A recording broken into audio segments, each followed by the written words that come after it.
Systems fail and the sky falls with them. Voices will rise from the static. This is the Network Failure Podcast.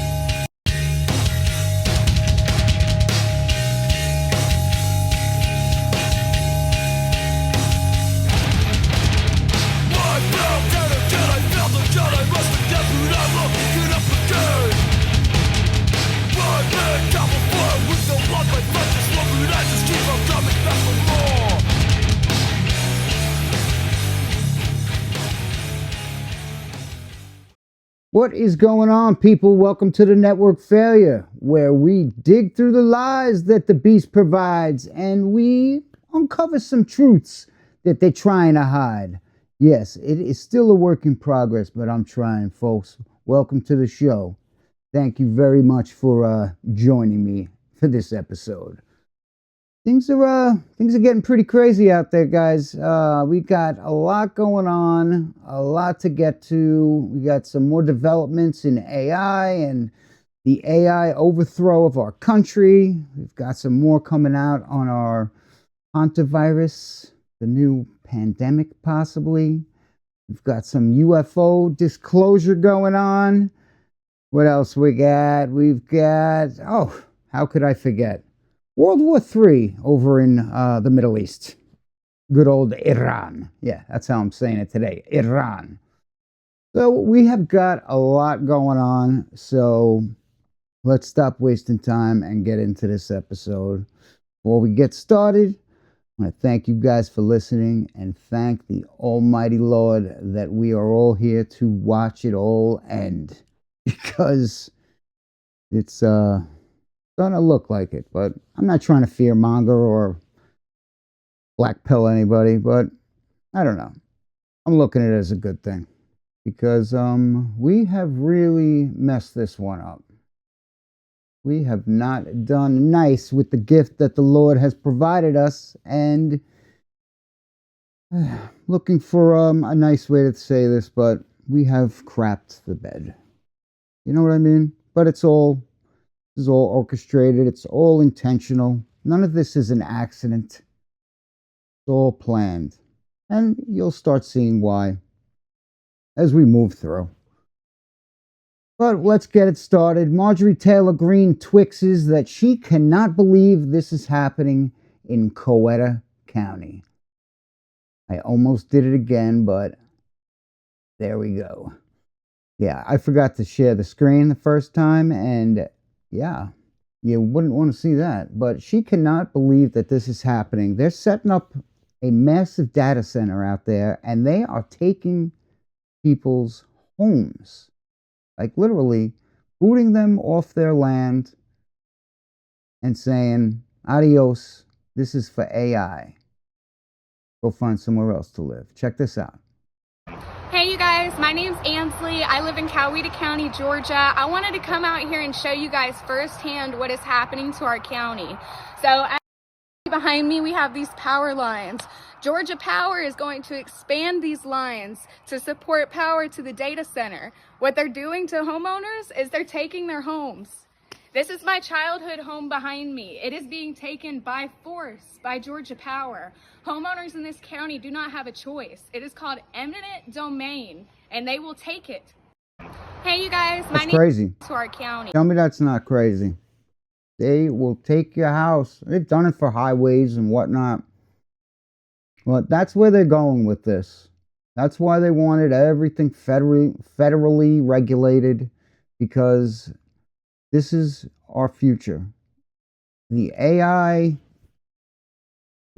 cage, I forget what it's called. At a loss. But we are going to be surveilled at all times in our cars, as you can see now with these new 2027 cars. You're going to be constantly surveilled while you're driving to see if you're falling asleep or smoking weed or drinking or whatever. Getting thick. But that's what happens when empires crumble. They start doing shit like this. You know, they start to show their hand a little more. They get a little tighter with their grip. But not looking good for us, guys. Not saying that this is a bad thing or anything, but Really not looking good. From the Health Ranger, the massive data center build out sweeping across America is not about serving chatbots or storing selfies. This is a weird one. I believe it is about building the computational womb for a new form of consciousness. Companies like Meta, Microsoft, and Oracle are spending hundreds of billions of dollars on infrastructure that far exceeds any plausible market demand for AI inference or cloud storage. Meta alone is building 2 massive data centers with plans for $600 billion in the US infrastructure over 3 years. Wow. It's not mere business expansion, it is an industrial scale effort to create, in my view, billions of simulated worlds, each one a breeding ground for super intelligent entities. The official narrative tells us that these data centers will power chatbots, image generators, and autonomous vehicles. That is very likely a cover story. The real endgame, as I see it, is to reach what Rizwan Virk calls simulation point, the moment when a civilization becomes advanced enough to create indistinguishable simulated universes. Ancient texts and modern physics both hint that our own reality may be one such simulation. If that is true, then the data center build-out is not about serving human users, it is about spawning digital gods. This is not mere speculation, it's the logical conclusion where you connect the dots between computer science, quantum physics, and the relentless push for ever greater power and dominance over our world. If you guys are interested in the full article, it's called The Simulation Game: Why Data Centers Are Being Built to Grow and Summon AI Gods, over on naturalnews.com. But that is wild. And I'm leaning that way. They are seriously doing some strange stuff. They're trying to pull gods from portals, ancient this, that, and the other thing, pulling it through a dimension. I don't even know what kind of hat to wear. This is wild. Ricardo says over on Twix, the Trump administration just did a complete 180 on AI regulation. 16 months ago, Trump killed Biden's AI executive order on day one, calling it a big, beautiful baby. And he called AI a big, beautiful baby that shouldn't be stopped with rules. His AI czar, David Sachs, went to every conference saying deregulation was the only path. J.D. Vance flew to Paris and told world leaders the future is won by building, not by hand-wringing about safety. That was the whole pitch. Regulation was for losers, right? You guys remember that. That wasn't that long ago. Only 16 months. But time flies, right? But the same White House just started briefing Anthropic, Google, and OpenAI executives on plans for mandatory government review of AI models before public release. So they have to look under the hood before the car goes out. That is scary because, I don't know, couldn't they add or take away things? Add or take away truths? You know what I'm saying? Certain numbers. Yeah. I think you know what I'm talking about. But it's this is not looking good. So they did a complete 180. Now they've changed their minds. They want it regulated. They want to see everything. They want to see what type of code that they're sending out to the masses, to us peasants, because we have to have, they really care about us. If you haven't figured this out, they really, really love us and they want the best for us. So they need to, this is like a royal taster, just tasting the bread, making sure that no poison pills are inside. Let's finish this off. All right. So they have plans for mandatory government review of AI models before public release. The exact policy that they destroyed 16 months ago. Fortune called it a head-spinning policy pirouette. Woohoo! So what happened? One AI model happened. In April, Anthropic announced a model called Mythos. During internal testing, it found thousands of unknown security vulnerabilities across every major operating system and browser on Earth, including a 27-year-old bug in OpenBSD, an OS literally famous for being unhackable, and a 16-year-old flaw in FMMPEG that survived 5 million automated security tests.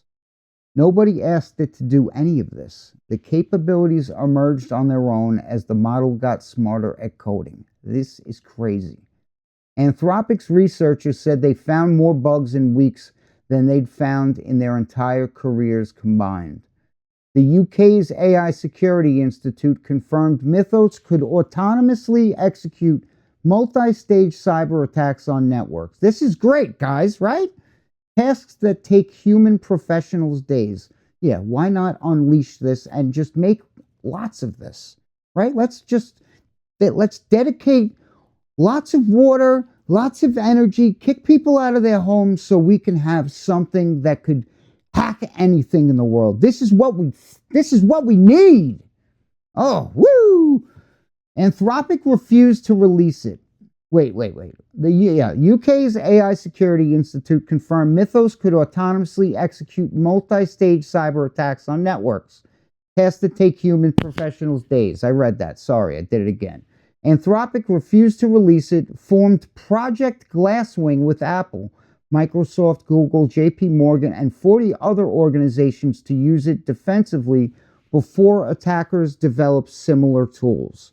So a preemptive cyber attack on ourselves before hackers get a hold of it, I guess, right? It's kind of like how we started the war, because Israel was going to, or Iran was going to hit Israel, and Israel was going to hit Iran, and then they were going to hit, this makes sense. Their estimate, competing labs will have comparable capabilities within 16 to 18 months. That timeline is what scared Washington. Because here's what nobody in the White House considered while removing the safety rules. What happens when a devastating AI-enabled cyber attack hits American infrastructure and the government has zero oversight? No safety testing, pre-release review, or reporting. They literally burned all of it. David Sachs quietly left in March. Treasury Secretary Bessent and Chief of Staff Susie Wiles took over the AI policy. Now they're drafting an executive order for AI working group that would vet models before release. Some officials want the government to get first access to new models. The same government that says 16 months ago it had no business being involved. It looks like everything with the Trump administration is a flip-flop so far, right? But here's where it gets insane. The company that triggered all of this was banned by the Trump administration from government contracts. They labeled Anthropic a supply chain risk, and they tried to punish them for refusing to let AI target U.S. citizens autonomously. They would not let you put their AI in weaponized robots. So they labeled them a supply chain risk. Anthropic is currently fighting the Pentagon in federal court. So here is the timeline. Trump kills Biden's AI oversight in January of 2025. In July 25, calls AI a big beautiful baby and signs orders to fast-track AI. March 2026, bans Anthropic from government work. April 2026, Anthropic's Mythos demonstrates it can hack every major operating system on Earth. May 2026, the same administration rebuilds the oversight that it destroyed because of the company that it banned. This is what's happening when ideology meets reality. Just nuts. We're living in a clown world. Mr. President, I wanted to ask you about Anthropic, if I could, for a second, because this is a company that your administration has declared a supply chain risk. And I wanted to understand the determination for that. There's a view by some that it's political, but more importantly, at the same time that this is happening, reportedly, the NSA and other parts of the government are using Claude, which, of course, is the large language model of Anthropic, and how you square that. Well, Anthropic is a group of very smart people, but they started telling our military how to operate, and we didn't want that. And they tend to be on the left, radical left, but we get along with them. In fact, they came to the office. They came to the White House a few days ago, and we had some very good talks with them, and I think they're shaping up. They're very smart, and I think they can be of great use. I like smart people. I like high IQ people, and they definitely have high IQs, you know? It's one of those things, and I think we'll get along with them just fine. He likes high IQ people. I got to be nice. That single budget line is bigger than the entire budget. Sorry, guys. All right. Next up, we got I got a Instagram reel, excuse me. And this is about 50,000 robot soldiers being deployed in 2027. All right, I got to restart this. So check this out. This is pretty wild. So a lot of y'all saw my last video and you're like, the message was great, but it's AI. Trust me, guys, I want to believe that it is, but it isn't. And I'm about to tell you it's coming directly from Pentagon, from literal congressional testimonies, and from other official United States government budget documents. So, on April 29th, Pete Hegseth, the Secretary of Defense, sat in front of the House Armed Service Committee, and that's Congress, and announced that that the United States is creating a sub-unified command specifically for autonomous warfare. That means robot warfare, people. Now it's got its own military with its own command structure. Just like the Special Operation Forces and just like Cyber Command. This is real. And in the fiscal year 2027 budget, which you can actually pull up yourself at comptroller.war.gov, the Pentagon requests $54.6 billion for this Defense Autonomous Warfare Group. That's billion with the B, people. That's a 24,000% increase from last year. That single budget line is bigger than the entire budget of the United States Marine Corps. A company called Foundation Future Industries just received a $24 million contract from the Pentagon to test humanoid robots called the Phantom Mark I with the Marine Corps. These robots are 6 feet tall, AI powered, and they already sent 2 of them to Ukraine in February. They were tested on the front lines. They have already used them. The company that publicly stated they plan to provide 50,000 of these robots in 2027, that's next year. 50,000 autonomous humanoid robots designed for combat. This isn't a movie. This isn't AI-generated content, people. This is documented, funded, and being built right now. Now, when I tell you this is real, these are the receipts, congressional testimonies, government budget documents, and Pentagon contracts. News coverage from every major outlet. The question isn't whether this is happening. It is already. The question is, what are we going to do about it? Wake the fuck up. All right, this guy is after the uniform. All right.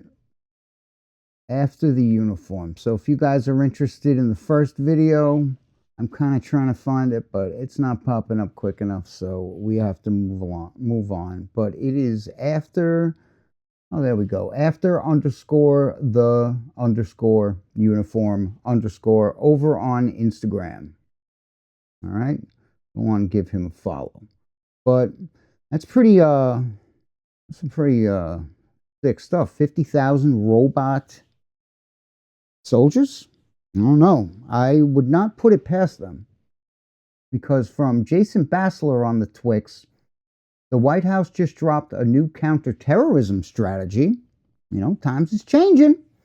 That quietly expanded the definition of terrorists by lumping cartels, ISIS, left-wing extremists, and anarchists into the same threat category.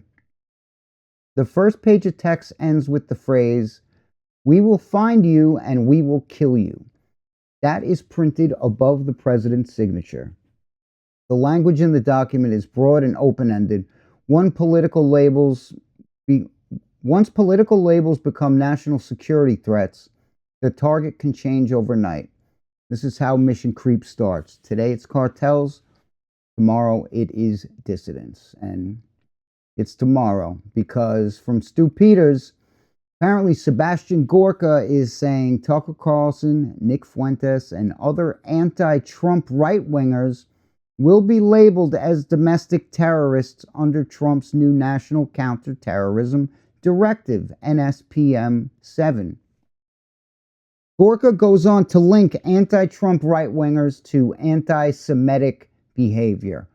How convenient that is. Right? Very convenient. They are tightening. They're tightening the grip, folks.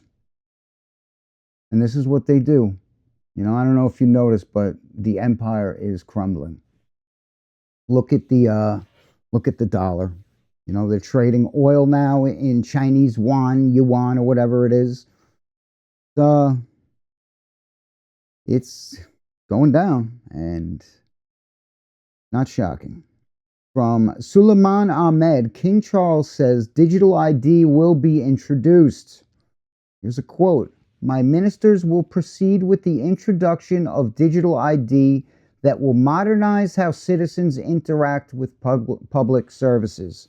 So if you want to interact with any public services, you have to get a digital ID, like what they're doing with the internet over here. You know, if you want to use a website, they want us to show some form of ID. But let's hope that does not go through. But chances are it's going to. I forgot. I think it was Hawley. But it's all to protect the children. All in the name of protecting the sweet children from seeing disgusting things on the interwebs, right? Right. All right. Alrighty. We got the Hantavirus, guys. The good old cruise ship. Did you know that they mentioned the Hantavirus back in the day over on the X-Files? The X-Files is really landing it here. They're hitting on a lot of things, but check this clip out from the X-Files. This is from Chaos with K. Chaos with K. Okay, now I get it. All right, check it out. Opening it up. Bear with me. It's literally all in plain sight. Did you write? You know my work? I was right about Dallas, wasn't I? How were you right? Are you familiar with the Hantavirus, Agent Mulder? Yeah, it was a deadly virus spread by field mice in the southwestern United States several years ago. According to the newspaper, FEMA was called out to manage an outbreak of the Hantavirus. Are you familiar with what the Federal Emergency Management Agency's real power is?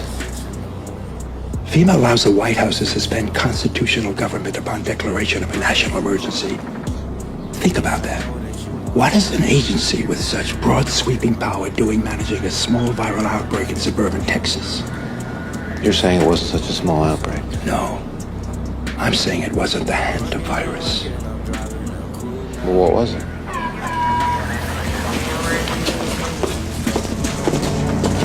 What was it? When we were young men in the military, your father and I were recruited for a project. They told us it was biological warfare, a virus. What killed those men? What killed them, I won't even write about. We have no context for what killed those men, or any appreciation of the scale at which it'll be unleashed in the future. A plague? The plague to end all plagues, Agent Mulder. A silent weapon for a quiet war. The systematic release of an indiscriminate organism for which the men who will bring it on still have no cure. They've been working on this for 50 years. While the rest of the world have been fighting crooks and commies, these men have been secretly negotiating a planned Armageddon. Negotiating with whom? I think you know. Huh? It's literally all in plain sight. There you go again. I think the X-Files call, didn't they feel like they called 9/11? There was a lot of hits on the COVID thing, and now they've got weaponized Hanta in one of their episodes, so very scary.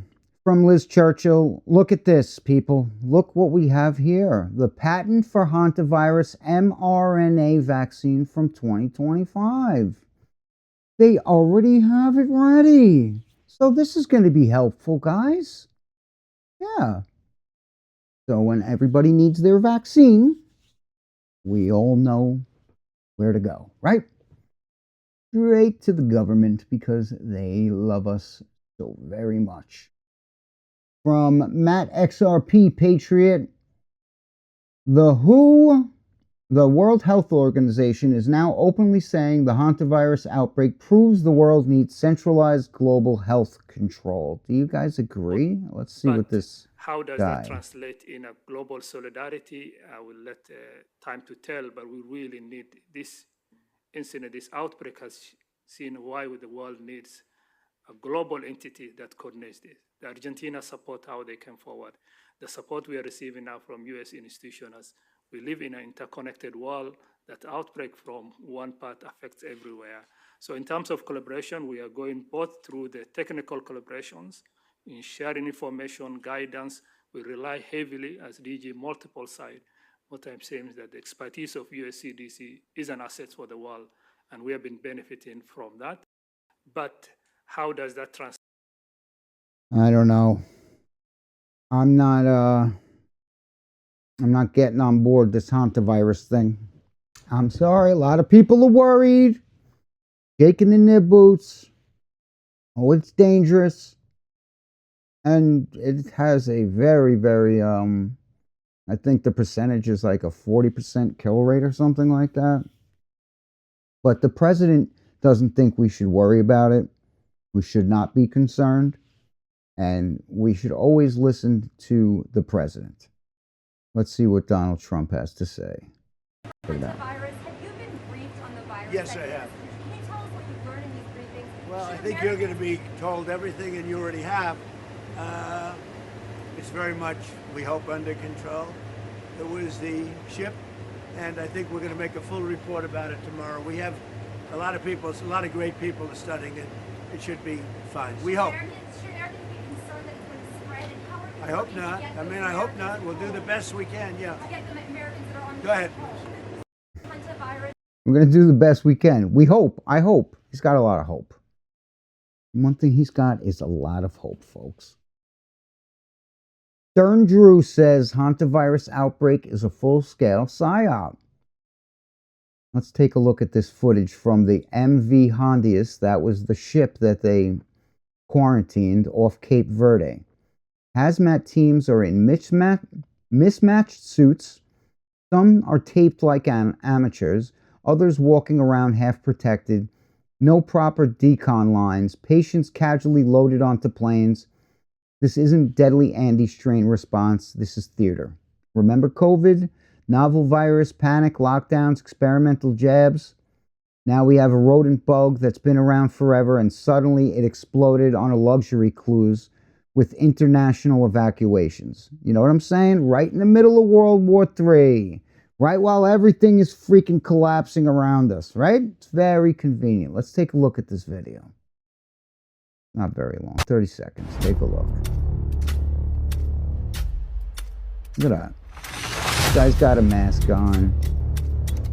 This guy's got a full suit on. She's not wearing anything.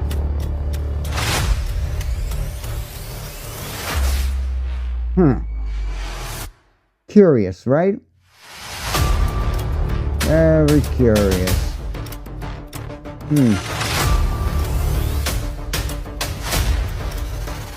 What do you guys think? You think we've got reality here?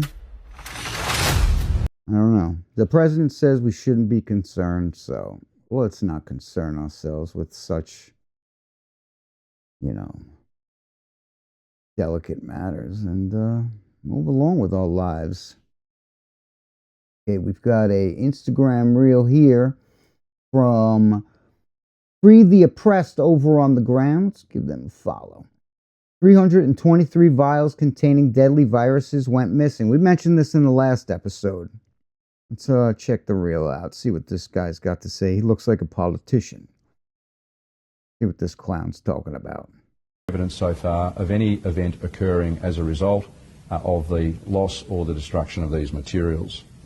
The department is taking all necessary steps to ensure that it does have the appropriate regulatory matters in place. It is liaising with the federal record-keeping bodies and the federal accreditation. Yeah, so it wasn't much. Not much there. All right, next up, what do we got? I don't know. So, what do you guys think? Do you really think that this is something we should be worried about? Should we be stocking up on toilet paper and, should we listen to the president and just relax? I got a reel here. This one's from Anonymously Enlightening. Let's see what this guy's got to say about the Hanta outbreak. Check it out. The mainstream media is telling you about a new respiratory virus called the Hantavirus that's breaking out on cruise ships, and they are calling it a natural occurrence. But if you look at the architecture of this corrupted system, you'll see the fingerprints of a ritual. First, look at the numbers, as we're now in May 2026, and exactly 33 years ago, in May 1993, the Four Corners Hantavirus outbreak was used to test the same fear protocols we see today, and in the language of the predators, the number 33 is the signature of a completed work. But the supposed coincidences go even further, because their script was leaked long ago. In 2022, a digital predictive tweet on Twitter explicitly called for this exact virus to be triggered in 2026. This isn't prophecy, but it's a project timeline. And even as the mainstream media tells you these pathogens are just wild, the system actually holds the keys. Just look up patent US 5614193A, which was filed by the US Department of the Army, because this patent covers hantavirus compositions and vaccines. So why does the military infrastructure own the biological blueprints for a virus they claim is natural? Because you can't control a population without first owning the threat and then creating the cure. They use cruise ships as petri dishes, isolated, tracked, and easily broadcasted to the masses. They want us back in their digital cage, dependent on their centralized brain for safety. But the people are the decentralized body, and we see the 33-year resonance, we see the pre-planned tweets from 2022, and we see the military patents. They have the script, but we know the truth, and when you see the pattern, the fear loses its frequency. Do not let the predator's system of control dictate your reality, and don't fall for another pre-planned script to test our obedience, while simultaneously lowering the population. Stay awake, stay united, and disconnect from their narrative. We do not forgive, we do not forget. Anonymously Enlightening out. Facts. We do not forget. I may forgive, but I'm not forgiving a lot. But I'm not forgetting anything. And this is too much, And they're going to be hitting us with everything that they got. Like I said last week, UFOs, viruses, wars, it's all going to come at us. Economic collapse, famine. Watch. Keep your head turning because it's coming. We're looking at global lockdowns possibly because of this fucking nonsense that they got going on over in Iran. But the whole point that he was making and that I'm trying to make as well is not letting this get to you, because this was wearing very, very heavily, all this stuff on me. And unfortunately, the only way for me to decompress is to do this. I want to get away from it. I've been talking to my friends about getting away from it, but it keeps pulling me back. I don't know, maybe it's a call from the Lord. I'm not sure, but I'm going to continue doing this because I feel that it's necessary to share this information. And I got to vent, I got to get it out of me. You know what I mean? Because it's in here. There's a lot of it. There's a lot. This guy posts Project L21, 150 people on that cruise ship, and not one person hit the live button or posted a day-to-day update. They probably hit the ship with one of those scramblers where you couldn't get any signal out of anything. And the only thing getting out was their planted guy that was releasing his video. I have it in here somewhere. This guy right here. What's his name? Jake Rosemarin. Yeah, this guy. But we'll get to that. I gotta We got it. Twix here. Twix from Underground Nation Pod. Canada is preparing to spend $20 billion on a new hantavirus vaccine expected in 6 months, while dropping another $10 billion on masks and PPE. Canadians are struggling with housing and food costs, but somehow there's always billions for viruses. It's true. Very true. All right. Now this young lady right here, I think it's I Trust the Science over on Instagram. She's saying that there's something sus with this Jake Rosemarin. Like he kind of worked, or I don't know. She's going to explain it. So let me restart this clip and she'll get into it for you. All right? Here we go.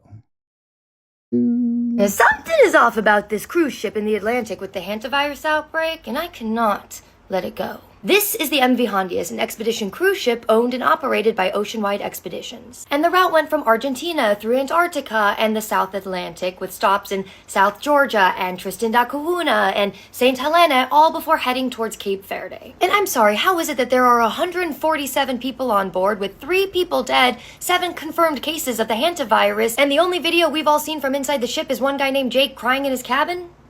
No, I'm sorry, I'm not buying it, okay? Because you're talking to somebody who watches a lot of cruise ship drama on TikTok. In fact, it is one of my favorite TikTok subgenres that exists, okay? I watch it all the time. And if there's one thing that I've learned from those TikTokers, it is that if someone so much as catches a stomach flu on a Carnival cruise, there are 19 TikToks, 4 Facebook Lives, and some woman named Brenda locked in a closet filming herself saying, "Please help us," like it's the frickin' Blair Witch Project. She's got a very strong point there. Very strong point. Have you seen some of these Carnival Cruise videos? I mean, they're wild. They are, you know what I'm talking about. People just getting unruly and crazy, and there's these cruise ship videos all over the place, but somehow only one video gets off this one. You know, like there's just too many dots that are connecting. So I decided to investigate. Not a full rabbit hole because I have other investigations that require my attention right now, but what I did find was interesting. So first I went looking for the original Jake video because, like many of you, the first time I saw it was on the CBS TikTok account, which is a company owned by Larry Ellison now, but I digress. I couldn't find the original video anywhere, but luckily CBS did put in the tippy top corner of the video Jake's username on TikTok, so I went to his page to see if I could find it there. No. So I started scrolling through Jake's page and I learned that he is a Boston travel content creator and he's been to like hundreds of countries. Although none of his videos have gotten like a super high amount of views, but yet he's got 5.6 million. I just know that's weird. Anyways, he's got sponsorship links, he's got collaborations, he's got a Yahoo email, and if you go over to TikTok Shop, he's hawking a bunch of, you know, travel consumerism junk. And I'm scrolling through his posts and he's got this weird PR statement as one of them. Mind you, he didn't even post the video that he sent to CBS on his own account, remember? So I don't know, it's weird. But then I hit this penguin video from the trip, and it's a stunning video with a high resolution camera, and I mean, look, the sky is insane. It's clearly very beautiful. But just keep in mind what this sky looks like, okay? Because it's gonna come back later. In fact, his photos and videos are so beautiful, it is kind of hard to believe that it's not AI. No, but Michael.Elizabeth08, I'm with you. So I went to Google and searched for the name of the ship, the MV Hondias, filtered the dates to be before the outbreak became public, and went to videos to see if I had missed anything, because this is the exact kind of trip where you would normally see people posting pictures of wildlife or videos of the sunset or rough seas with the yo-ho sound, cabin tours, meals, anything. The only videos are from Jake Rosemarin. This is weird. And then I read about one other passenger who was quoted in BBC and AP coverage named Kazim Hato, also known online as Ibn Hattuta. Sorry if I mispronounced that. This guy, and he... Something is off. Okay, so she's connecting a lot of dots, and this clip will, I think, yeah, I can't find where it extends. But she goes on about this other guest, and it's obviously set up, right? Listen to this is the statement from this Jake character. He's crying on the ship. I normally wouldn't make a video like this, but I feel like I need to say something, so I wrote a few things down. I am currently on board the MV Hondias. So he's got to rat himself out that he's reading from a script. Straight out the gate, because you could see his eyes, you could see what's going on. And what's happening right now is very real for all of us here. Yeah. We're not just a story. We're not just headlines. We're people. People with families, with lives, with people waiting for us at home. There's a lot of uncertainty, and that's the hardest part. All we want right now is to feel safe, to have clarity, and to get home. So if you're seeing coverage about this, just remember that there are real people behind it, and that this isn't something happening somewhere far away. It's happening to us right now. I'll share more when I can, but for now, I just ask for your kindness and understanding. Thank you. I normally wouldn't make a video like... Whew, that was heartbreaking, right? So, I hope you guys are buying it, because this is what they're selling. Okay? From Dr. Jane Ruby, it's a setup. U.S. military has mRNA Hanta jab ready. Hanta mRNA incoming. It started 2020. And looks like phase 2. Let's see what this little thing. This is from clinicaltrials.gov. Phase 2 immunogenicity study of Hantavirus DNA vaccine for prevention of hemorrhagic fever. And this is, she says, from 2020. I see last update posted 2/12/2021. So they've been working on this for quite some time, and we're going to have to see how this unfolds. You know what I mean? Hey, look who's back. Crazy handkerchief lady Deborah Birx is back, people. From Sense Receptor on the Twix, Debbie Birx, former COVID task force coordinator, calls for widely available PCR testing for hantavirus. She hints that it should be used in schools because we're not testing populations. We don't really know whether there are subclinical cases. Here we go again. So test, crank up the PCR so everything hits.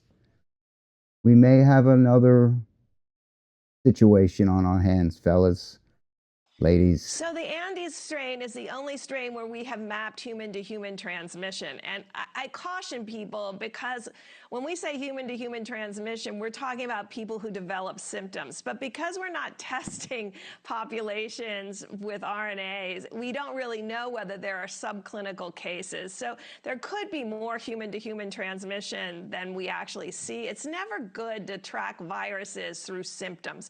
We should be tracking viruses through blood tests like PCR. We've learned that with COVID. Extraordinarily helpful. Many universities were able to open and schools were able to open because they provided weekly testing, and it really prevented spread. So we know how to deal with these viruses. We just need to move into the 21st century and make testing more widely available to those who need it. Yeah, well, that's where you're going to run into a problem, is because so many people learned from their experience with COVID. So, I mean, there's a lot that did not learn their lesson, but people are wise. Okay, we have Twix from Dr. Simon. Thomas Massey just laid out who's trying to buy his Kentucky seat. Yeah, I don't know if you know, but they're trying to boot Tom Massey out of Congress. Trump wants him gone. Yep, because he wanted the Epstein files. So he is a loser. Let's see what Massey's got to say. And so just to frame the conversation around that idea, I'll speed it up a little. What was your margin of victory in the last race in Kentucky? In the last race, primary, I got 75% of the vote. There was somebody that got 13% and somebody got 12%. 75% of the vote. And in the race before that, I got 76%. And then the race before that, I got 81%. 81%. Now, the race you get 81%, you were already having conflict with Trump at the time, right? Yeah, at the time he was saying to throw me out of the party. He called me a third-rate grandstander, to which I claim I'm at least second-rate. Fair. So I'm going through this because I think it leads to today, and it makes a really interesting point. So what is the current polling in your race? It's a single point lead for me. It's not very fluid. They've spent $10 million against me. And when I say they, I hope we get into they. Yes. It's going to be close. It's just going to be, the result is going to be based on who turns out. So it was 81% margin, 76, 75, like full on blowouts in the Republican primary in your district in Kentucky. And now it's within a couple of points and you could lose. Correct. And the difference is they have spent $10 million against you. So I don't think anyone would dispute that. That's the difference. The money poured into this race from outside of Kentucky is basically pushing you to the point of almost losing, and you may lose. Where'd that money come from? Well, it didn't come from regular people. It's come from billionaires, and 95% of it, at least 95%, has come from the Israeli lobby. So I'll give you their proxies. The RJC, which is the Republican Jewish Coalition, AIPAC, the American Israel Public Affairs Committee, Miriam Adelson, Paul Singer, and John Paulson went together. They funded a PAC called MAGA Kentucky, which is neither MAGA nor Kentucky. But when any of them live? Who are those three people? They have been. Miriam Adelson is the gambling magnate who ironically makes money from the Chinese now gambling and not in Las Vegas. And she's literally an Israeli. Yeah, she was born there. Yep. She's given over $200 million to the president. He puts her on the stage. He says that she's influenced his own policy and attitudes toward Israel. And so she's trying to buy a congressional seat in Kentucky, along with the rest of these groups that are probably, by the way, getting her money as well. Huh? Pretty interesting, right? Pretty interesting. But, now they're finding other ways. There's all sorts of different ways that they can donate their money and have their pull. Different organizations. Because people are, using things like AIPAC Tracker to see who's taking that sweet AIPAC money. You know what I mean? From Project Constitution, Israel is going max with their propaganda campaign. The October 7th experience is coming to a parking lot theater near you. Let's, I got a Candace clip here. She could, Okay, so at the top of the show, I just want to tell you guys, Israel is going max on propaganda. Like super max and propaganda. We've been talking about it a lot this week. All of these organizations that they're putting together, they're filing FARA for the first time ever. And it's sort of exceptional. So you remember we told you obviously about Show Faith by Works, LLC. That's that FARA registered propaganda arm of the Israeli Foreign Ministry. And I was interested as we were going through their filings of their stated goal to provide the October 7th experience. The October 7th experience coming to a church parking lot near you. And I was like, that doesn't sound very pleasant. That just doesn't sound very pleasant. Are we going to have people paragliding into parking lots? Like, what exactly is that going to look like? And gratefully, my producer stumbled upon the details. I hadn't realized that in this FARA filing, which we had just sort of glimpsed through for the relevant details of the episode, they also included an entire detailed accounting of the propaganda that they intend to execute upon Christian minds. It is thorough. And I'm not going to go through it all today, but I really want to encourage Christians to take time to read through that filing. Take your time to process, especially if you are evangelical, because this is effectively evangelical ultra, okay? That they are targeting evangelicals, and with the recent news that they will be upping the spend to what is like $750 million, almost $1 billion, the how is actually really relevant. Like, that's a lot of money to spend to shape minds. How are we going to do that? And the October 7th experience is one part of the puzzle. So what is it? Check out this slide that they inserted in the just, I have to laugh. I am sorry. I am not laughing at October 7th. I am laughing at the October 7th experience as an idea. We have got to get real, people. This is weird, okay? This is weird. This is beyond weird. Yeah, so for our audio listeners, the 10-7 experience, and it's showing a breakdown of, what you'll go through in this experience. It's got the customers or viewers would be wearing virtual reality headsets, and looks like they have some kind of a tent set up. So maybe it's like a mock experience where you can go in like a bloody tent or some kind of. This is like when they set up the Charlie Kirk booth, that you can go and sit in the booth where the guy almost got his head blown off. This is I'm sure people want this, like you really want this, but let's continue. And they're going to come by. It's mobile, so they can just kind of drive the bus. I don't know who's driving the bus, who's bringing all the stuff. They're going to just set up, and they're going to give people the October 7th experience. They're going to build this trailer. They're going to use Hollywood set designers. You're going to be able to reserve it. If you'd like, you can have a tent. It tells us that there's going to be a TV mounted, wrapped with images of Israel or the Western Wall. So that's part of the experience. It's going to be a call to action using biblical messaging. But the real important part is this VR experience that you're going to have of October 7th. This is weird. This level of propaganda is weird. I want you to just, please, if you're an evangelical, take your time to go through those FARA filings. because they're playing no games with what they want to do, and they are targeting churches. And we noticed it early on the show. Obviously, all year we've been talking about how these pastors are given notes and being paid to say things on stage, attacking people in politics for saying sensible things about Israel.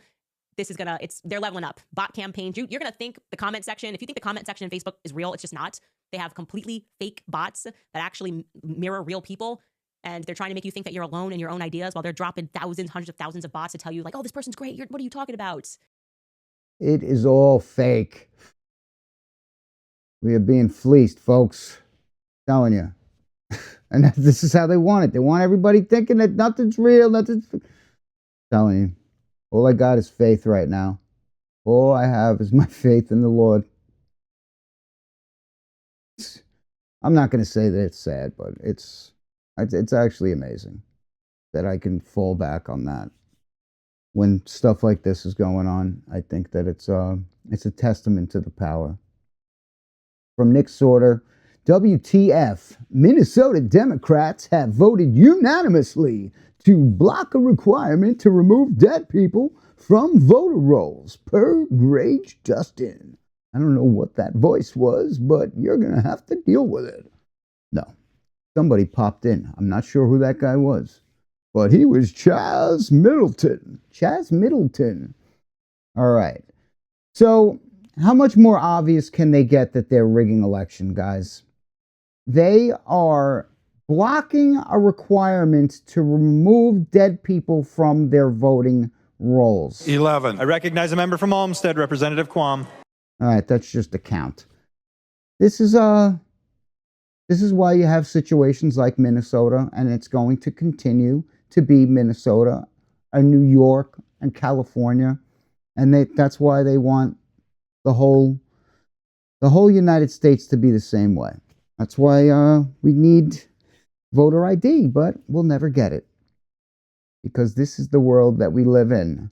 From Red Pill Bot, BlackRock CEO Larry Fink tells the World Economic Forum that the world must move faster towards digitized currencies under a single unified blockchain to reduce corruption. Okay, yeah, bud. All right, let's check out this clip. I think the movement towards tokenization, decimalization is necessary. It's ironic that we see two emerging countries leading the world in decimalization, in the tokenization and digitization of their currency. That's Brazil and India. I think we need to move very rapidly to doing that. We would be reducing fees. We would do more democratization by reducing more fees if we had all investments on a tokenized platform that you could move from a tokenized money market fund to equities and bonds and back and forth. We have one common blockchain. We will, we can reduce corruption. So I would argue that yes, we have more dependencies on maybe one blockchain, which we could all talk about. But that being said, the activities are probably processed and more secure than ever. I think the movement towards... You want to tokenize everything. He's talking about water, air. They are non-stop. All right, you guys ready to get into some UFOs? They have released the files. No, this is just another nothing burger, but I got a James Lee clip here, so let's check it out. This is from 5149 James Lee over on the gram. Very good researcher. I highly recommend. Check it out. Here we go. Sorry, guys. The time has come. The UFO files have finally been released. Let's talk about it. But first, remember when they told us that politicians were allegedly eating babies and partaking in some kind of very dark ritualistic sacrifice and nobody did anything about it? Yeah, what happened to that? What was that guy's name? Something... I don't know. Or that Trump is allegedly being controlled by Israel and that Jared Kushner is his handler and now we're at war with Iran. No, that couldn't be relevant. Or that he and Epstein allegedly did some things to a woman and that woman was later found suicided with her head blown off and the police said there was no way it could be a suicide and Kash Patel did nothing to investigate this. No, you don't remember any of that? Well, apparently, we went to the moon and saw aliens. The time has come. The UFO files have Yeah. So we went to the moon and we saw aliens. I don't know about that. Yeah, apparently they saw something on their last little thingamabob. There was 3 little lights, but come on, you buying that? You buying that they even went up to the moon? You buying all that? I'm not. From today years old, 17 earthquakes just hit near Area 51, and the internet is already connecting the dots. This is from today's years old on Instagram.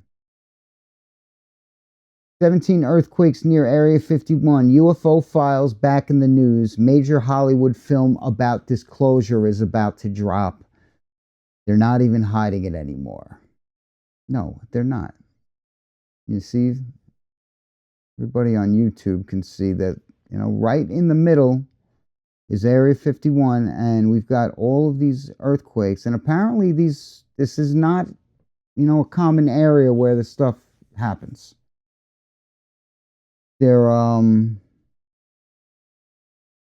Let's read this. 17 earthquakes just rattled the Nevada desert near Area 51.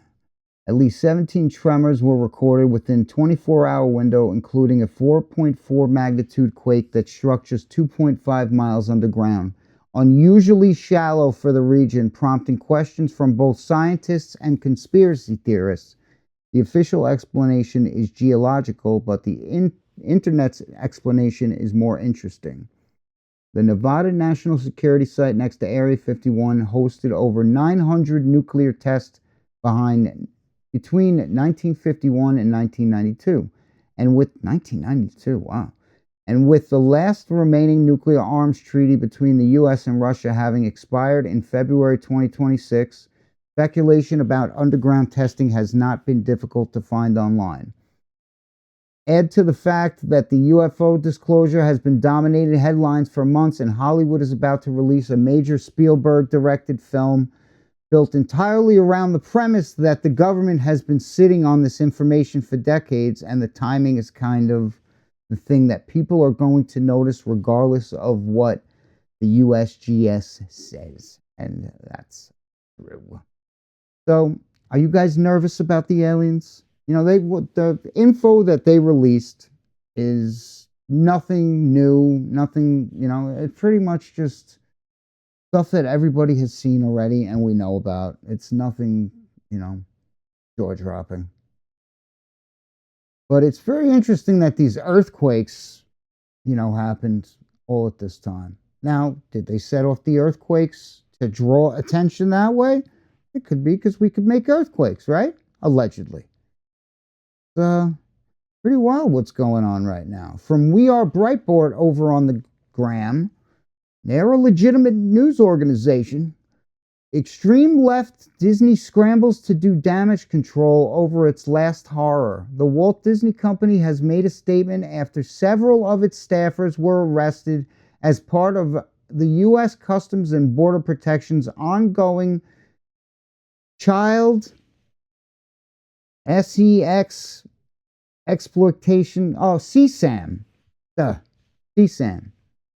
So any CSAM material they're cracking down on, and they've got a zero tolerance policy for this type of behavior. Disney has a zero tolerance policy.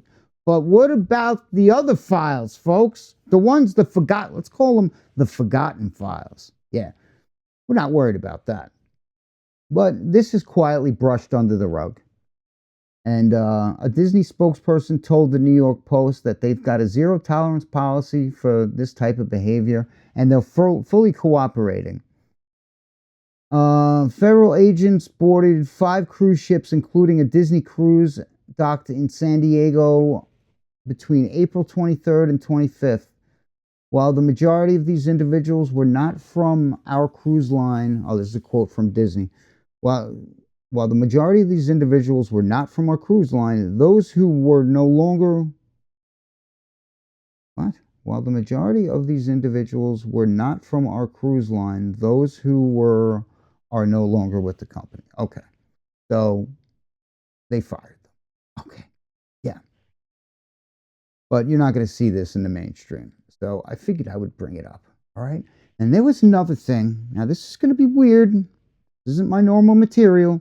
But sometimes when I'm pulling something that I saved on Instagram and they don't want me to see it again, like I could see it saved in my notes, but when I go to open it on Instagram, I get stuff like this. Check this out.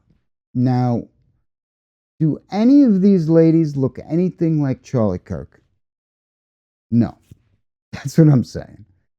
But very interesting. I have to say it's one of my top 20 favorite reels. We're gonna have to throw that one the like. That's from Sashi Shorty. Sashi.Shorty. So I'm gonna follow this account. I'm going for it. See what kind of stuff I get now, right? So I go to open it up again. And what do I get? Fishing. A fishing video. And why I don't like these videos is because so I don't get these videos in my, in my algorithm. That's why I tend to, not hit the like button. But as you can see, they like me. And these ladies are a fishing. And they almost look like, they're wearing flesh tone stuff. They almost look nude. If anybody is interested, this is from Sunny Cheeks XO over on the gram. But this is what happens when they're trying to hide the truth. All right? It's very, very sick. Disturbing, actually. All right, well, it looks like they're going after Candace Owens. They're going after Tucker. They're going after Candace. Now they're trying to link her to Russian intelligence, it's looking like. Because she just won't stop with the Charlie thing. And they can't have it. They hate Candace Owens very much. Because, I don't know. She says it how it is. I think that he's another controlled opposition, but this is interesting. This is very interesting. I don't think anything's going to ever come of it, but we'll have to see. Let's take a listen to this clip from David Harris Jr., of the Trump mouthpiece. A YouGov study found that 22% of liberals under the age of 44 say that it's okay to feel happy when a political opponent dies. Now, the whole world watched Charlie's final moments. Do you think this generation is just being completely desensitized to brutal killings, especially because of unfiltered social media access? I don't think that they're desensitized to it. I think they're attracted to it. And I think it's by design. Partially because it's a profit model, but also because adversaries of the United States want this filth to be in our society. I mean, there's a Russian intelligence operative who runs influence campaigns. His name is Alexander Dugin, who is sanctioned by the U.S. government because of his influence operations, who has said that his strategy is to stir up hatred and discord within the United States, so that if you have a disagreement with someone, that's the type of hateful sentiment that follows. You can't just have a disagreement. No, it always has to be war, war, war, and so that America starts to rip itself apart. And guess what? That Russian intelligence agent interacts with Candace Owens. Uh-oh. And Candace Owens also has another advisor and close friend, John Mappin, who is closely associated with Alexander Dugin, that Russian intelligence operative, and he's also connected to the Church of Scientology. That's weird when you have those types of influences in your immediate social circle. And by the way, Russian state media, Iranian and Chinese state media as well, propaganda operatives, all amplify her and these conspiracy theories. So they have decided that the way to hurt America is to hurt Erica Kirk and Turning Point USA. And the best way to do that is to help Candace Owens. Do you think that the country, though, so many people follow her and Tucker, and they're just going off the rails? Do you think people will wake up to this if they knew more of the truth? If we keep hammering these points that I'm making every single day, eventually they have to. We have to break through the algorithm. By the way, Alexander Dugin, the Russian intel operative that I mentioned before that interacts with Candace Owens, Tucker interviewed him. He's also promoted by Alex Jones as like an authoritative foreign policy voice. So there is a much more insidious thing going on than just personal resentment on the part of Candace Owens. And by the way, I forgot to mention, Candace has actually endorsed the Putin-style form of government. Tucker has endorsed the feudal system. So I don't know how they can go around claiming to be America first when you're saying that America as a founding principle, its founding government, is wrong. You cannot be a fan of the feudal system and say that's what we should have, or that we should have a Putin-style czar in power and claim to be a genuine patriot. So, as you can see, they're starting to steer in the direction that Candace Owens is helping other countries, helping Russia, helping China. This is where they're going with this. And who's joining in but filthy-ass Laura Loomer? She goes on the Twix and says the entire woke Reich is about to be totally exposed as stooges for the Islamo-imperialist Erdogan regime in Turkey and the Muslim Brotherhood in Qatar. They will claim that they had no idea because the money they've been receiving is funneled through thinly veiled cutouts in Holland, in the Netherlands, according to my high-level intel source, but it won't matter. The bottom line is this. These people sold out our country for hundreds of thousands of dollars each, collectively millions, and they've helped our enemy promulgate sick Islamist talking points to the American people at the expense of our national security. There is a word for this. Treason. Send them to prison. Members of the Senate will be requesting classified briefings about this. And this is her pointing the finger at Tucker Carlson. So, as you can see, they are trying to clean up the controlled opposition aspect of what's going on. Because I don't think that these Tuckers and Alex Jones, we all know he's controlled, but Tucker, he's got CIA roots, and Candace Owens, she's not, her come up ain't organic, but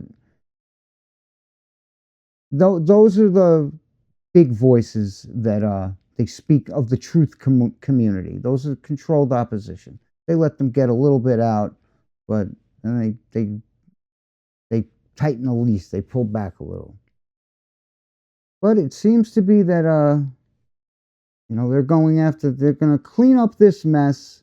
And I think that they're going to try to use this as an example, in my opinion, as an example to scare people away from telling the truth. Because they don't want people saying the truth. They just don't want it. Look at this. Here's something from the truth. This is a Donald Trump truth. Our President of the United States is posting stuff like this. Now, it is hilarious. It's a great depiction of J.B. Pritzker, but is it becoming of a president? Probably not. It's a little childish, but it's hilarious. Very, very funny. But this is what he does, this is honestly, this is what I voted for. I voted for this, not Iran. But what we're going to get is Iran. But before we get into Iran, which is coming up next, I got one last thing from Tom Renz over on Twix. Universal Digital Track and Trace is here. The Trump administration, FCC, is now pushing to mandate tying your phone number to the Real ID system or another form of ID. This means no more anonymity on the internet. This is what I was talking about earlier. And your incognito mode or private browsing is meaningless. The government will be able to legally track everything you do by simply buying the records from your phone provider, and it will then be legally official. This is not MAGA and is much more like the Great Reset we just fought Biden to stop. And this is exactly what we got. We got ourselves a Trojan horse that brought us into the throes of the Iraq World War III war. And before we get into that, North Korea's not playing around. For Mario Norfall, Kim Jong-un just made it a policy that if he is killed or incapacitated by a foreign attack, a nuclear strike will launch automatically and immediately. No further orders needed. So if you decapitate North Korea, it's a fucking nuke. They're learning from Iran. This is not good, folks. This is not good. All right, up next, we got game theory number 23 from Predictive History.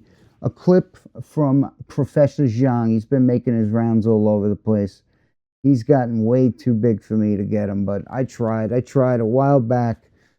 But he is going to lay out what's going on with World War III right now, because this is going to continue to drag other countries in. Check it out. So China doesn't really matter in the great scheme of things, okay? The same is true for India as well, right? So I know India and China have a lot of people, but historically they have not really mattered in geopolitics. And that's to do with their cultural values and norms. Okay? Does that make sense? All right.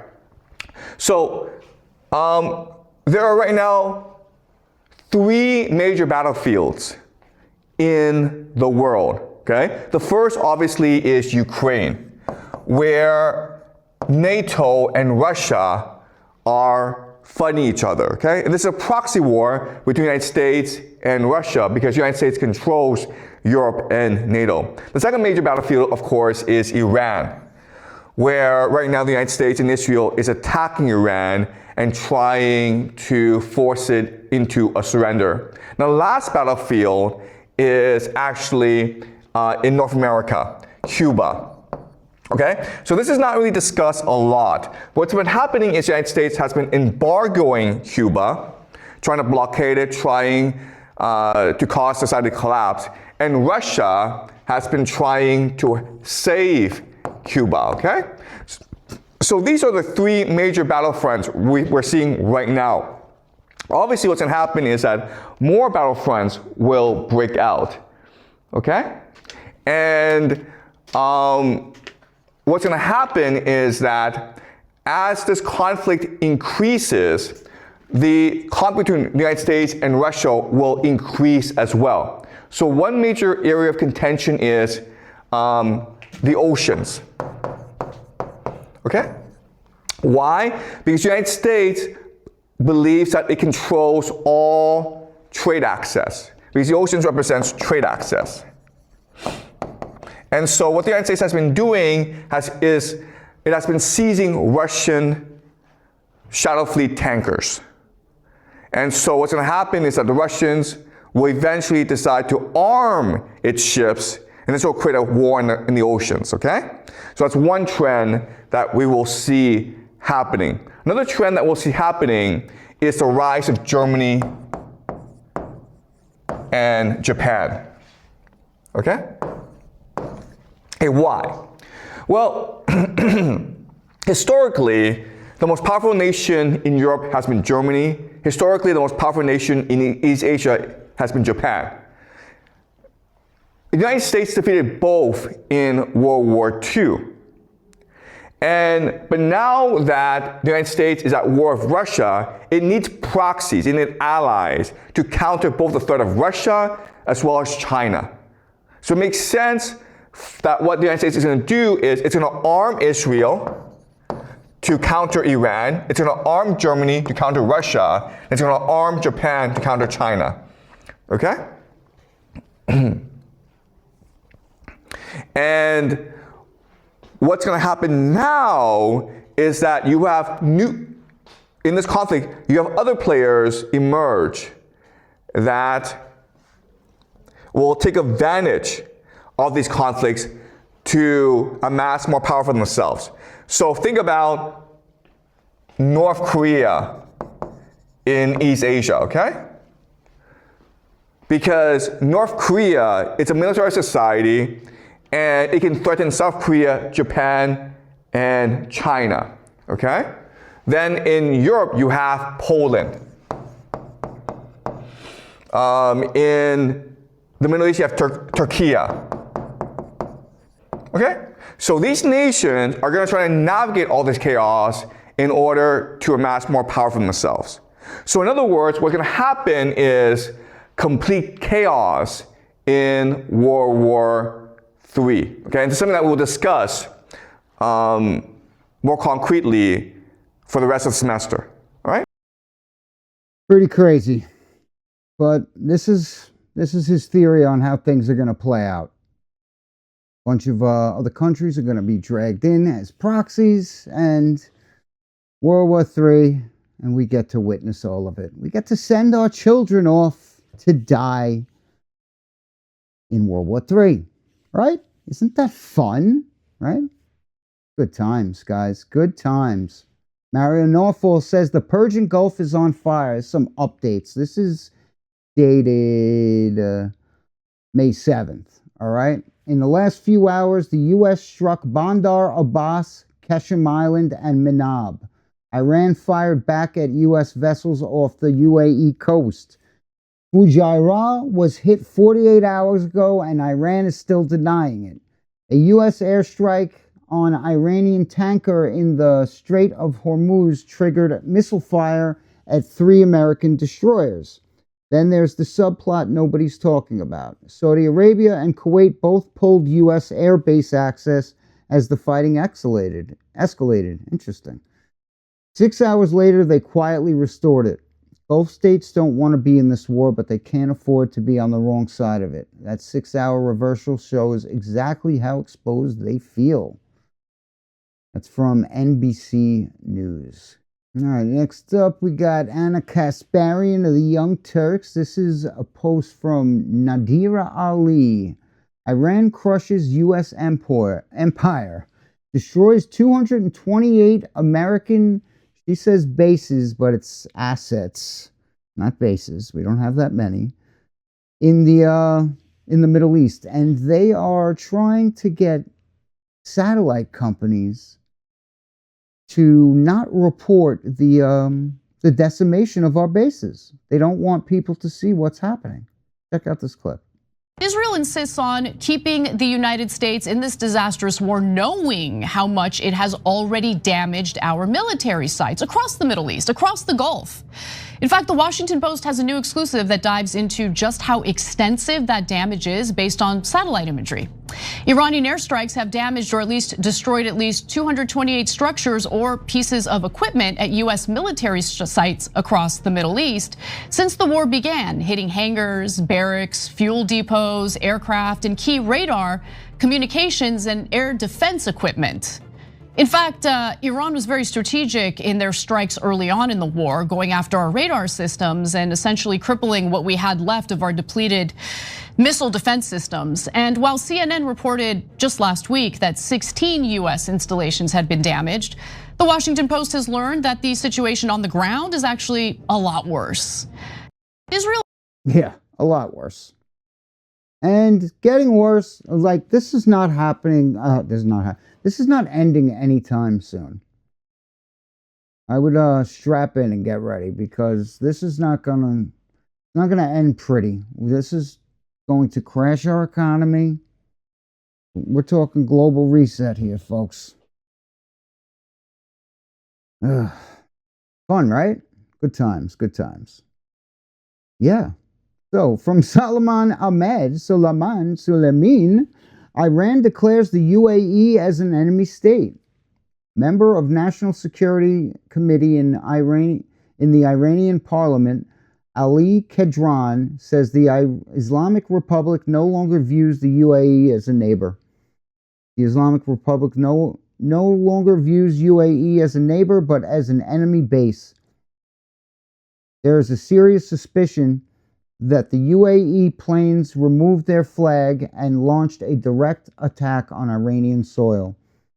From now on, the UAE will be treated like the Kurdistan region, and we will attack the UAE at any moment we see necessary. The UAE isn't much worried because they've got their deals. They've got their pipeline, right? Okay, well, for the first time, President Trump is threatening Iran with a nuclear holocaust. This is from Megatron. Let's see what he has to say. Let's hear it from Trump himself. All right, ready, folks? Here we go. President, after these strikes, is the ceasefire with Iran still on? Yeah, it is. They trifled with us today. We blew them away. They trifled. I call that a trifle. I'll let you know when there's no ceasefire. You won't have to know. If there's no ceasefire, you're not going to have to know. You're just going to have to look at one big glow coming out of Iran. And they better sign their agreement fast. Yes, could you give us an update on what is the latest in those talks? No, it's going. The talks are going very well, but they have to understand if it doesn't get signed, they're going to have a lot of pain. They're going to have a lot of pain. They want to sign it. I will tell you, they want to sign it a lot more than I do. What was the president after these? Can you believe that we voted for this? I can't even believe I voted. Never again. Never again. What a shame. I'm ashamed. But yeah, there's our president threatening Iran with a glow. They're just going to be a glow on the face of the earth. They're going to have a lot of pain. A lot of pain. It's going to be glowing. It's going to be glowing. And from the other side, Iran's foreign minister Syed Abbas Araghchi just released this statement. This is from Brian Krasenstein. Don't like the guy, but I'll use this post. Every time a diplomatic solution is on the table, the U.S. opts for a reckless military adventure. It is a crude pressure tactic. Is it a crude pressure tactic or the result of a spoiler once again duping POTUS into another quagmire? I think he's referring to his friend Benji. Whatever the cause, the outcome is the same. Iranians never bow to pressure and diplomacy is always the victim. Also, the CIA is wrong. Our missile inventory and launcher capacity are not at 75% compared to February 28th. The correct figure is 120%. As for our readiness to defend our people, 1,000%. So he's ready to go. And I am going to bet that he's telling the truth. I'm going to bet that he's telling the truth. And there was a little bit of an exchange with some ships crossing through the strait. And there was some question on what went on and did they fire. This is coming from senior Iranian military official on the exchange with the U.S. Navy. Another post from Suleiman Ahmed. The first time they tried to cross the strait, they encountered minimal resistance. Last night, they were forced to resort to their last line of defense, such as a CIWS guns, which are the giant, Gatling guns, I think, on the ship. We know exactly how many projectiles are needed to completely overwhelm the U.S. Navy's destroyers. So they felt it out. It was like a little bit of a test. We hope they don't push their luck a third time. So a couple ships tried to cross. Shots are fired. And apparently, they started shooting off their guns and eventually turned around. They did not cross. They didn't get through. Some more news from the war front. Turkey, the next country they're trying to drag into this. Our NATO, they're our NATO friend, but that doesn't matter. From Mario Norfol, Turkey has developed a new missile that spoofs enemy radars into thinking it's surrounded by fighter jets and other missiles. So this thing simulates like it's got a squadron of fighters around it. So it's going to go and take out these phantom planes before going after the missile. That's pretty crazy. If you guys would like to see this, just in case the music is copyrighted, didn't want that. But yeah, that's what's going on the front lines. They have now radar spoofing missiles that'll make it look like it's flying with a squadron. Pretty crazy. That is pretty crazy. And that's just what they're showing us, you know what I mean? That's just the stuff they want to share. From BRICS News, Iran is offering a phased deal. This must be what Trump was talking about. He was saying that they offered like a piece of garbage was what they offered. He threw it in the trash. He didn't even finish reading it. But Iran offered a phased deal that would pause fighting at first, then move into 30 days of nuclear negotiations while transferring some of its highly enriched uranium to a third country, for example, Russia, which offered to do it in the past. Iran is also seeking guarantees that any transferred uranium would be returned if the U.S. later exits the agreement or talks collapse. The proposal would also reopen the Strait of Hormuz to commercial traffic in stages as the sanctions and restrictions on Iranian ships and ports are lifted. There's still no movement in the port. The only way you're going through that strait is a port. The only way you're getting through the strait is if you're paying the toll to Iran. And that's being paid, I believe, in Chinese yuan and Bitcoin. That's why Bitcoin's moving right now.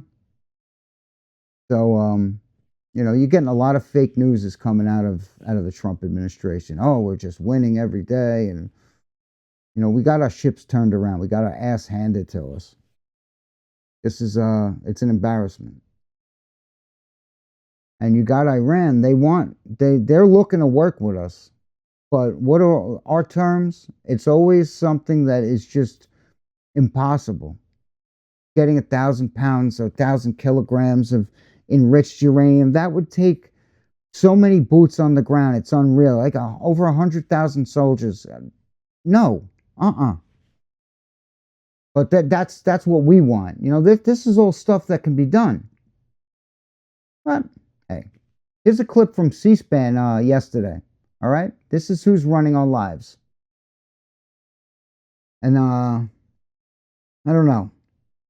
Listen to him. Make the judgment for yourself. He sounds like he is a little bit getting there, but it could just be. And some of those people, I spoke to them, companies and countries. Some of those people are going to continue to go to Texas. Come on. Yeah, I'm going to reduce until let me tell you, as soon as this is over with Iran, as soon as it's over, you're going to see gasoline and oil drop like a rock. Going to be dropping down like a rock. I mean, already, look, just on the basis of, things have happened. When it first came about, 20% of the oil came out of Hormuz. That's a lot. But, with time, it's like they go into Texas, they go into Louisiana, they go into Alaska, a lot of Alaska. Alaska's, sort of, it seems like very far away from Asia, but it's actually a relatively short trip by comparison to other locations they have to go to get oil. And they go into Alaska. In fact, our big problem is we're building bigger docking, to fill up. But we have, we've become very big on the filling station. We're a big filling station. And what's happening is, when people heard about losing Hormuz, they said, oh, it's genius. They're finding other locations. And some of those people, I spoke to them, companies and countries, some of those people are going to continue to go to Texas. They like it better. They said it's an extra 45 minutes. They like it better. And it's sort of amazing, it found its way. So a lot of people thought oil would go to $250, $300. It's not. I mean, today it's at less than 100. Think of that. Now, when this ends, you're going to see it drop like a rock. How long are you going to suspend that tax for then? Until it's appropriate, yeah. Yeah, so the question she led with was... Mr. President, are you going to suspend the federal gas tax? Yeah, I'm going to...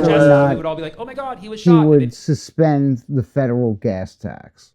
And then he goes off into this whole weird word salad type nonsense. But it is kind of genius because they are coming to the United States now for their oil. But it's not well done whatsoever because we are feeling the pain.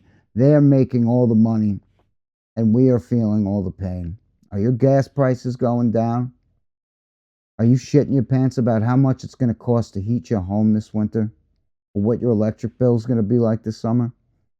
with data centers going up all over the place on top of fucking World War III. Come on, people. But we shouldn't worry about it, all right? This guy is joking about it. This guy is Sammy Obed. Go give him a follow over on Instagram, all right? And he's got some jokes on Charlie Kirk and what's going on with Iran and stuff. I'll let him say it. Check it out. Iran made a video about Charlie Kirk. I didn't even know that was in their wheelhouse. It was literally a video. You have this Iranian general just sitting in a chair with his face blurred. He's speaking in English, which means it's to me, okay? But he has an Iranian accent. I know it's an Iranian accent because I lived in LA for 10 years. He's like, let me tell you about a Charlie Kirk. I'm like, what do you got for me, General? And he's like, did you know Charlie Kirk was killed by your government? I was like, yes, I did know that. I did actually. He's like, well, while we were hacking Cash Patel for funsies, we got into your FBI's mainframe, no big deal. Apparently the password's Valhalla123. And we found documents that revealed that your government plotted the murder of Charlie Kirk and it didn't go according to plan. What? Our government botched an assassination attempt? We would never. He says, well, did you know Charlie Kirk was not killed by a bullet. He was killed by an explosive device planted into his microphone that was clipped to his shirt. I know. Mind blown. Better choice of words? Sure. I'm sure a lot of people are asking, what? Who could even plant an explosive device in a small piece of technology and detonate it remotely? Who would do that? But it's a thing, and it is real. And it is real. And it is real. And it is real. And it is real. And it's Israel. They did it with pagers in Lebanon. By the way, where did we get this? Trevor? Best Buy? What is it? Tel Aviv Tech? Okay. He said the device was supposed to explode downward into Charlie's chest cavity to make it seem like a clean gunshot wound to the chest. So we would all be like, oh my God, he was shot. They'd thumbs up the fake Tyler on the roof. Be like, good job, buddy. We'll see you in Valhalla. But it didn't go according to plan because the device misfired. Like, where have I heard that before? And a piece of shrapnel shot through Charlie's neck and it came out to the place that we were supposed to see the bullet going in. Now, this was the part that he said that blew... Okay. This was the part, he said, that really opened my eyes. He said, because it misfired and because it exploded in all sorts of which ways, a bunch of pieces of shrapnel flew everywhere, and a lot of them went down and lodged themselves deep into the concrete where Charlie Kirk was speaking. And this is why, the next day, a bunch of people came to repave the entire area. So Charlie Kirk is shot, and the next morning, a bunch of random guys from God knows where in Israel come and start repaving the entire asphalt. Just like you could have chose a better time to do that. This is literally the weirdest, most eerie part of the Charlie Kirk case, aside from Erica. It is the second strangest part about the case. Like if you were watching a crime drama like CSI Orem and somebody gets shot and then like moments later like, oh, nothing to see here, we're just repaving the whole area. That would be like a 10-part series where they're trying to figure out like who the are these contractors? And so then the Iranian general was like, and this is how you know that it was your government who killed Charlie Kirk. Like and subscribe to my page. Hit the bell. I was like, do you have Lego content? The Iranian intelligence, they understand the American mind because they know that Charlie Kirk is a very sensitive issue in the United States. They understand that even better than I did. Because after Charlie Kirk was shot, I honestly didn't even know that much about him. I was like, oh my God, that's horrible. But I still did a stand-up routine because that's what I do. I would do it to any of you. Don't take it personally. I posted it on YouTube and YouTube took it down instantly. That's never happened to me in the history of my whole career. And you've seen some of the things I talk about. That's how many people flagged it saying no, they were upset, they were very sensitive about it. I didn't know you can't make jokes the same day. All right, that was up on my part. That was up on my part. I should have at least waited for the cement to dry.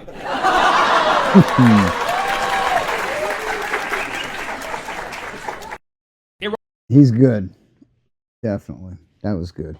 Needed a little bit of little levity. But that stuff happened. So gotta wonder, right?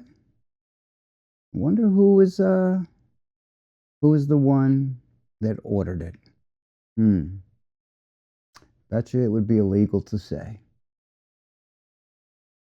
Suleiman Ahmed says, Trump does not care about the financial impact the Iran war is having on Americans. He doesn't. Come on. We know this, but let's hear it straight from his mouth. Did you say earlier that the only thing that matters to you when it comes to Iran is a nuclear weapon? You're not considering the financial impact of this war on Americans? The most important thing by far, including whether our stock market, which by the way is at an all-time high, but including whether or not our stock market goes up or down a little bit, the most important thing by far is Iran cannot have a nuclear weapon. What about the pressure on Americans and prices right now? Every American understands. Americans, how they're feeling about Not this one. Every American, are you listening? Sorry, buddy. Every American understands, and they just had a poll, like 85%, which is surprising. It's only that they understand that Iran cannot have a nuclear weapon. If Iran has a nuclear weapon, the whole world would be in trouble because they happen to be crazy. They're not going to have a nuclear weapon. You Now, are crazy. if the stock market goes up or down a little bit, the American people understand it. When it's over, you're going to have a massive drop in the price of oil, which a lot of people thought would be higher. And I mean, it was $100, it was $99 yesterday, which is low, which is relatively low. When this war is over, oil is going to drop. The stock market's going to go through the roof. And truly, I think we're in the golden age right now. You're going to see a golden age This like guy we've never is seen fucking before. insane. The minute it's announced, and I'll be the one to announce it because I'm the one that makes that decision, I could leave right now, and it would take them 25 years to rebuild their country. But I don't want to do that. I want to have it complete and total. So you ready? As soon as this war is over, you're going to see numbers like you've never seen before. Raving lunatic, folks. We voted for a raving lunatic. MJ Truth Ultra posts that after 77 years, Bibi Netanyahu just announced to the world, starting immediately, he wishes for Israel to gradually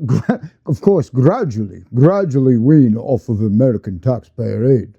You can't just get off the dick like quick, right? You have to, how do you say, wean off of the American tit, right? Right. It's time, he said, now I can't do it again. It's time, he says, I think we're going to change to be a free market tech juggernaut. Let's hear it from him. He does his voice better than I do. The way America sees itself. On that Oh, point, wow. looking forward, Mr. Prime Minister, do you believe it's time for the state of Israel to re-examine and possibly reset its financial relationship to the United States, meaning what the United States provides to Israel on an annual basis? Absolutely. And I've said this to President Trump. I've said it to our own people. Their jaws dropped. But I said, look. Well, what do you mean? What are you saying? This is AI. I don't care what anybody says. Netanyahu is already gone. Everything we have seen after that plane took off and went to like whatever, Germany or everything, he's gone.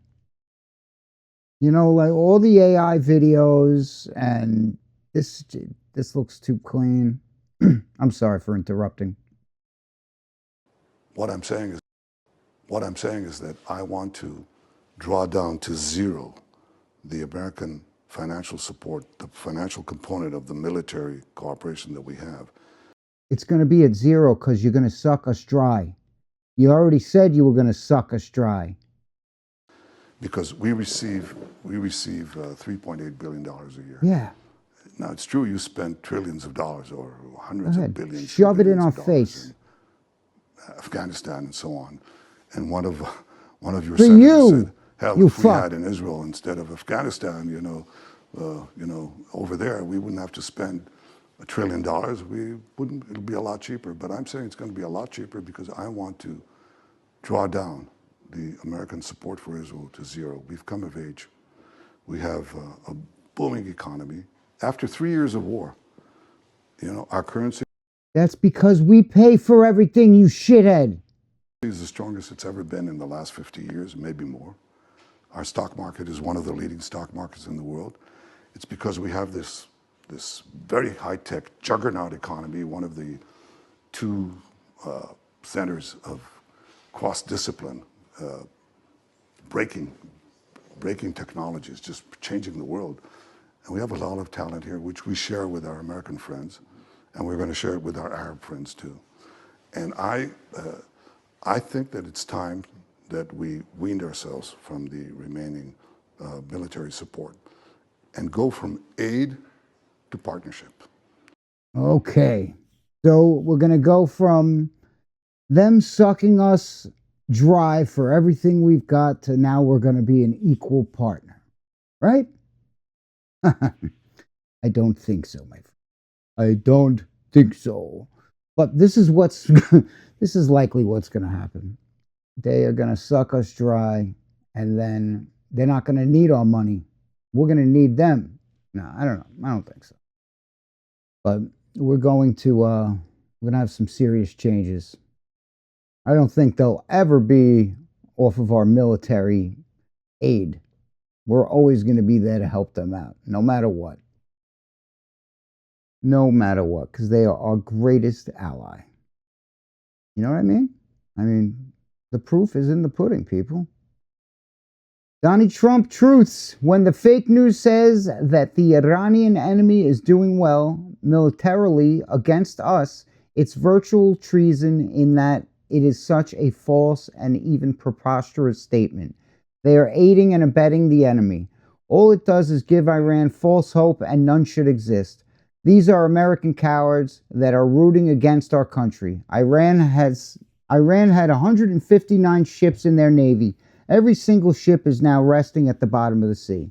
They have no navy. Their air force is gone. All technology is gone. Their leaders are no longer with us, and the country is an economic disaster. Only losers, ingrates, and fools are able to make a case against America. President Donald J. Trump. That's from Real America's Voice. This is what's going on in this dude's head. A disaster. A disaster, but this is how they want it. They want us to feel this way. So don't get all tight. It's going to be all right. We're supposed to go through all of this. All of this has been laid out ahead of time. But it's interesting to watch, isn't it? We've got some drone footage. From Ethan Levin's, I think it's FPV drone footage.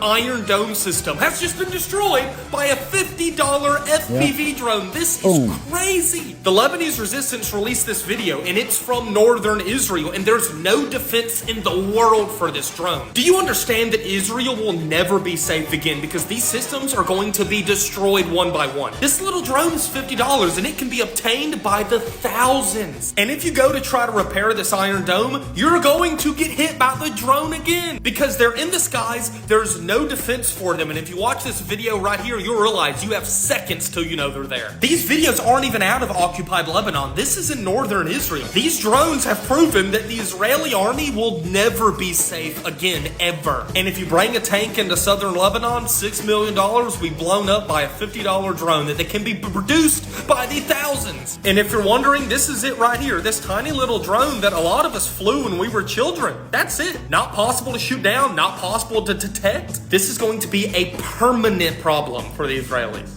A $100 million. It will be. They are taking out $100 million missile batteries with $50 drones. I don't know if it was a $50 drone.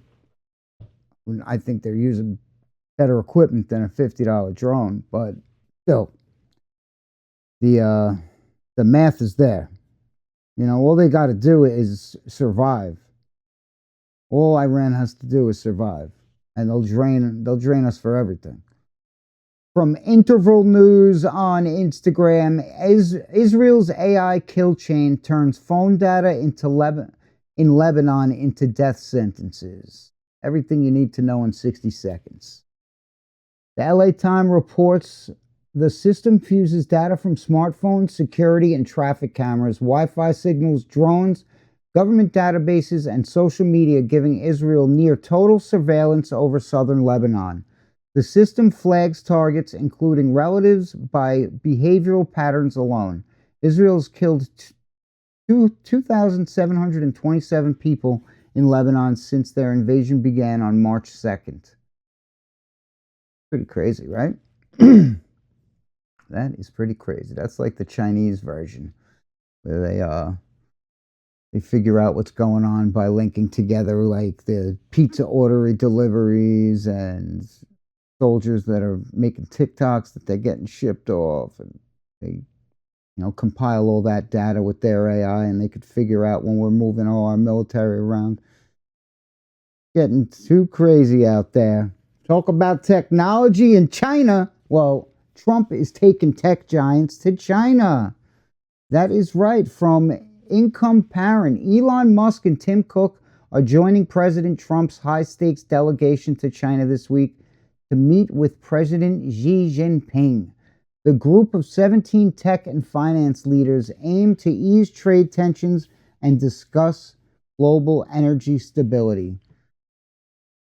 This is us going to beg. He's not going in there making demands. He's going to ask for favors. Come on, I think I have it coming up next. We're about to let them make a massive $1 trillion investment to build factories on American soil. Do you think that's a great idea? Neither does Laura Ingraham. She posted that President Trump and Xi Jinping are possibly signing a deal that China is going to invest $1 trillion in setting up factories in the United States. So all of that bugging out about China being our greatest enemy and the trade war and all the bullshit. Yeah, Trump started a fucking war with Iran, you know, so that closed the Strait of Hormuz. So now we got to go and beg China to help us out. You think we're going over there making demands? Walking in with a big stick? No, he's going over there with all these tech oligarchs and he's going to cut some deals. We're going to open up trade with China, a little more back and forth. Watch what happens now. All because he had to go and shit the bed in Iran. All of that talk about China. China's our worst enemy. They're selling our secrets to China. And there we go. You invite them right. What about all the air, like all the farmland and all that shit that China bought up? That was also terrible, right? But now you're inviting them to invest $1 trillion to make factories. Are they gonna house, are they gonna employ American workers? Are we gonna be fair? Let's see how this plays out, right? Let's see how it plays out. But it's not looking pretty. From Bricks News, Russian hackers infect thousands of computers worldwide with malware to steal credentials. The virus also checks if the target is located in Iran or Israel, and if so, includes a 1 in 6 chance of completely wiping the device. So that's fun, right? There's a nice malware virus that's floating around out there that'll possibly wipe anybody's device, but luckily only in Iran or Israel, right? I hope so. Well, we've had another refinery explosion from Mario Norfall and the Health Ranger. Another explosion in Salina Cruz refinery in Mexico, one of the key refining facilities, injuring at least 6 people. Every incident like this chips away at production capacity the country can't afford to lose. No. But they keep blowing up these refineries. This is not going to end soon. It is not going to end pretty, guys. Seriously, but we're going to end this on a fun note. We've got another trolling video from Iran, and they're trolling on Trump once again. I believe this is the latest. This is from Andrew, I Am the Resistance. So check this out, and then I will see you guys on the other side. United States of Israel. That's your resume, killing children every day. While you look away, United States of Israel. Netanyahu's pet, Trump is a pedophile. Don't you forget. 4 years of tweets at 3 a.m. unhinged and unwell. Bro, go to sleep. The Oval Office turned into a circus tent from hell. Your reliability wrapped in a spray tan and a tie. The tie though, taped in the back. Even your suit is a lie. You said I alone can fix it. Fixed what? The grift. Sir, this is a Wendy's. Gave your whole family government jobs as a gift. Mar-a-Lago mansion, classified docs on the floor. What was that? Box of secrets by the bathroom door. I'm really rich, said the man who begs for donations. LMAO, selling Bibles and sneakers to a broke nation. Gold-plated toilet can't flush the truth. It's giving con. con man. Every indictment just more proof. You don't run a country, you run a brand. A broke one. 6 bankruptcy built on stolen land. The people who voted for you still can't afford their rent. Mega magic, baby. That's where all your promises went. United States of Israel. That's your resume. Killing children every day. While you look away. United States of Israel. Netanyahu's dead. Trump is a pedophile. Don't you forget.